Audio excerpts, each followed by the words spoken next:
I would like to introduce a project called Machine Learning of DNA Profile Mixtures that was done as part of the Data Lab industrial placement for Leverhulme Research Center of Forensic Science. The aim of the project is to implement a machine learning methodology for identifying artifacts and peaks in DNA mixture profiles and aid complex mixture deconvolution and reduce variability and evaluation bias. The background research of the traditional approach in DNA typing evaluation resulted in identification of the following challenges: variation in the results of the processing software of the same DNA samples due to the variation of the applied signal processing methods. Analysts can manipulate levels of analytical threshold within different types of genotyping software, which can also cause further inconsistency of the results. Manual evaluation of the results is prone to human bias during interpretation.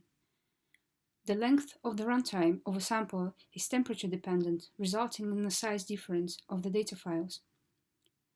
Different signal processing algorithms, such as smoothing, used in different versions of analysis software result in peak height reduction. There are no studies done to provide a reliable benchmark of the accuracy of manual data evaluation by human analysts. An electropherogram enables us to visualize the results of DNA typing.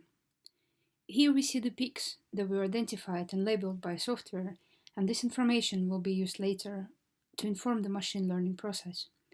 Traditionally, a pair of analysts would go and cross-validate the results by manually checking the output, which is the most time-consuming process and is also prone to human bias and subjectivity. The dataset used for this project consists of 820 mixed samples with 2, 3, and 4 contributors, with combinations of various DNA quantities measured in micrograms and ratios of the contributor DNA representation. The input data consists of a signal data, timestamps, split across 4 channels in each sample. The allele calls data file contains the labeled information, which is extracted and combined to create a training dataset. The essential pre-processing step requires data to be scaled to a range of 0 to 1 through normalization, and then the sliding window method is applied, where the data is sampled iteratively at very small increments. This enables for a finer segmentation and more fine-tuned learning. Machine learning is a subset field of artificial intelligence that uses statistical techniques to teach computer how it can learn by itself without being explicitly programmed by people. The methods that can be applied are based on the desired output, and in our case, I'm trying to predict both the quantity of the peaks and cluster them separately from the noise and artifacts in our data. For our purposes, I have taken the 3 best performing algorithms and built separate workflows for each, and then compared and evaluated the results. Once we have our data pre-processed, the chosen algorithm can be applied in iteration. We let the model learn, then test it and evaluate the results. If the results are not satisfactory, we tune and change the environmental learning parameters and train it again. If the model learns well, we then let it predict the DNA peaks in the previously unseen sample. The great advantage of this method is that once the model is trained and performs well, any size and number of samples can be thrown at it. Recent advances in cloud computing allow us to outsource the hardware remotely without spending money on upgrading and maintaining the massive servers and complex computing systems. The main parameters that we use for performance evaluation are accuracy, precision, recall, and F1 score. They are expressed as average ratios and relationship of predicted and observed data. If we look at the results of the 2 models that were trained with different parameters, we can see that the accuracies are extremely high, which can also be a bad thing. It means that our model simply memorized every peak position instead of learning its features. This is something called overfitting. When such a model applied in real world, the result accuracy will be very poor as it won't be able to correctly predict. Therefore, accuracy is not always the best indicator of the model performance.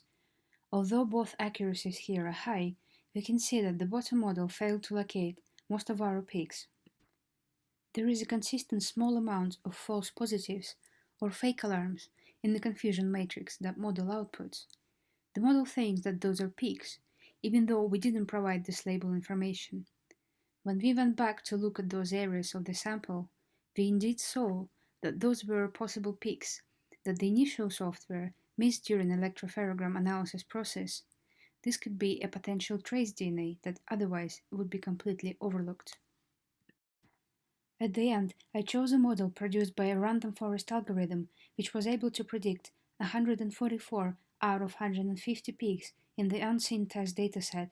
It is worth noting that comparing to MLP artificial neural network and XGBoost algorithms, it also took the least training time and performed pretty well straight out of the box with minor parameter tuning. To summarize the results, I was able to create a model that correctly predicts peaks in two contributor mixed DNA samples with 99.87% accuracy on the unseen dataset. The advantage of machine learning used here is that it predicts exhaustively across all of the data, avoiding any hard analytical thresholds that are used in the current genotyping software. It provides benchmark results of the accuracies that can be achieved using the artificial intelligence for DNA typing.